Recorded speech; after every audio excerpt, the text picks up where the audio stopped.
First renders and specs of the Galaxy A17 have leaked.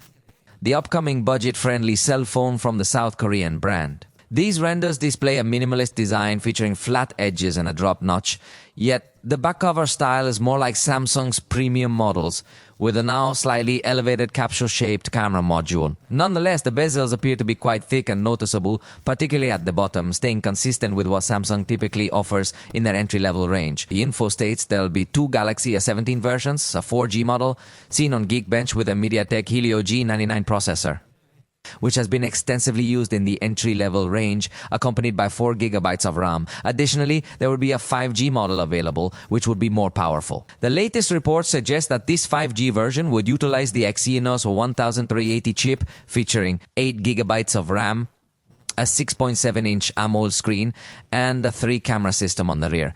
This system would include an ultra-wide 5-megapixel camera, while the main camera would boast 50 megapixels. I believe the inclusion of the ultra-wide camera would be exceptional, as it remains uncommon in the entry-level range.